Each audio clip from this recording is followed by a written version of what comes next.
mentally challenged and seen scavenging for food in the streets. For they may be carrying many contagious diseases and spread the same all over, resulting in an epidemic situation. A News Live special report in this regard. Homeless, mentally challenged people with little clothes on their body and fervently searching for food in garbage heaps could be seen in all towns of Assam. Such people are spotted most often in bus and railway stations, temples and roadside pavements. As the population in urban areas is increasing fast, their numbers has also gone up. But the biggest fear is that they may be carrying germs of contagious diseases and many become the reason for the break of an epidemic. And therefore there is a need to make medical checkup of these people compulsory. Although the health department has undertaken different schemes both at the central level and the state level, they have not yet taken any specific scheme. We have not seen any such which targets the street beggars, the mentally retarded and the homeless.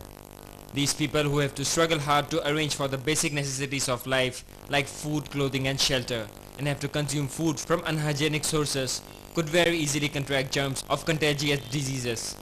Taking advantage of the plight, a few unscrupulous elements are forcing them into inhuman activities like flesh trade and begging, thereby precipitating an already grave situation. It is indeed very unfortunate that in the equations of our political leaders and policy makers, this disadvantaged section never figures. Maybe because they have no voting rights. Guideline kintu amar jibilak IPC meeting hoy kisuman interpersonal communication meeting aru IC activities jibilak etia hokolo program ote ase jene banner poster wall painting ebilakor joriote ami jiman paru general healthcare system or joriote ami public ok awareness koribo parile ami public awareness or joriote etu hombhob hobo. Under directives of the World Bank, health departments of both the central and state governments have introduced various schemes to contain the spread of contagious and life-threatening diseases. But somehow this particular section never figures in those ambitious schemes.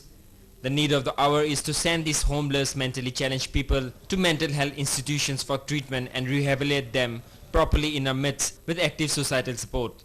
Otherwise they will continue to be a health hazard and a blot on a so-called civilized society. Bureau Report, News Live. An entrepreneur in education, Tripura's Abhijit